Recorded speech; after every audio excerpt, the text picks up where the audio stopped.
Hello, welcome to our channel. ఇవాళ paneer kofta balls curry చేసుకుందాము. దానికోసం కావాల్సిన ఇంగ్రీడియంట్స్ ఇవన్నీ. బాదం గసాలు కావాలి. అవన్నీ ఫస్ట్ మిక్సీకి వేసుకొనేసి నేను ఆల్రెడీ రెడీ చేసి పెట్టుకున్నాను. క్యారెట్ తురుము, పన్నీర్ తురుము పెట్టుకోవాలి.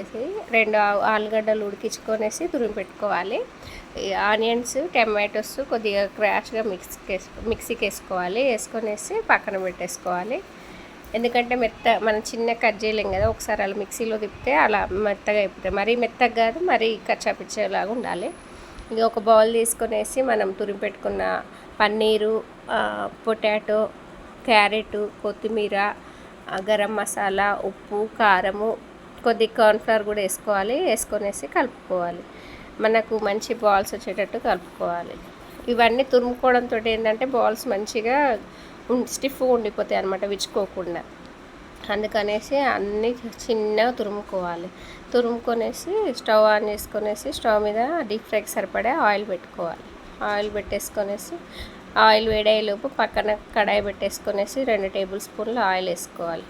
ఆయిల్ వేసేసుకొని 2 ఆనియన్స్ మనం మిక్సీకి వేసి పెట్టుకున్నాం కదా కచ్చాపచ్చగా, అది కూడా వేసేసుకోవాలి. వేసుకొనేసి పచ్చివాసన పోయేదాకా మంచిగా కలుపుకోవాలి. ఈలోపు ఇటు ఆయిల్ వేడైపోయింది. మనం ఈ బాల్స్ వేడి చేసుకుందాం. ఆనియన్స్ బ్రౌన్ కలర్ వచ్చినాయి కదండి. ఇప్పుడు అల్లం వెల్లిగడ్డ పేస్ట్ వేసుకుందాము. వేసుకొనేసి మంచిగా పచ్చివాసన పోయేదాకా కలుపుకుందాము. ఒక 2 టేబుల్ స్పూన్ల అల్లం వెల్లిగడ్డ పేస్ట్ వేస్తున్నాను. వేసుకొనేసి మంచిగా కలుపుకోవాలి. కలుపుకున్న తర్వాత కొద్దిగా పసుపు వేసుకొనేసి అంతా మంచిగా కలిసేటట్టు కలుపుకొని మనం కచ్చాపచ్చగా మిక్సీకి వేసుకుని టమాటోస్ వేసుకోవాలి. ఇవేమీ వేయించలేదు, డైరెక్ట్ పచ్చివే మిక్సీకి వేసేసినాను. కర్రీకి సరిపడా ఉప్పు వేసేసుకుంటున్నాను నేను, ఎందుకంటే పచ్చిగా ఉన్నాయి కదా, ఉప్పు వేస్తే మంచిగా ఉడికిపోతాయి. ఇదిగో ఇలా ఆయిల్ తేలింది చూసారా పైకి, అలా.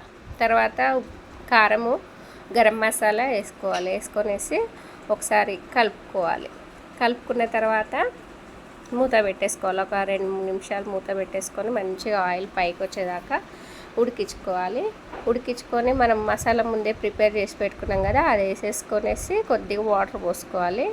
ఎక్కువ లిక్విడ్ అవసరం లేదు, దగ్గరికి చాలా బాగుంటుంది. కొద్దిగా అన్నంలోకి వేసుకున్నా చాలా టేస్టీగా ఉంటుంది. ఇగో ఇలా ఆయిల్ వచ్చేదాకా పైకి వచ్చేదాకా ఉడికించుకొనేసి కస్తూరి మేతి, కొత్తిమీర వేసేసుకోవాలి. వేసుకున్న తర్వాత ఈలోపు మనం చేసుకున్న బాల్స్ రెడీ అయిపోయాయి కదా, అవి కూడా వేసేసుకోవాలి. ఇదిగో మా పిల్లలు చేస్తుంటేనే తినేసిరు, అంత టేస్టీగా ఉంటాయి.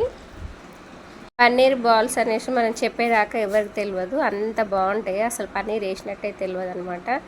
ఇది ఇలా చేస్తే చాలా అంటే చాలా ఇష్టంగా తింటారు పిల్లలు. నచ్చితే లైక్ చేయండి, షేర్ చేయండి, సబ్స్క్రైబ్ చేయండి. Thank you for watching.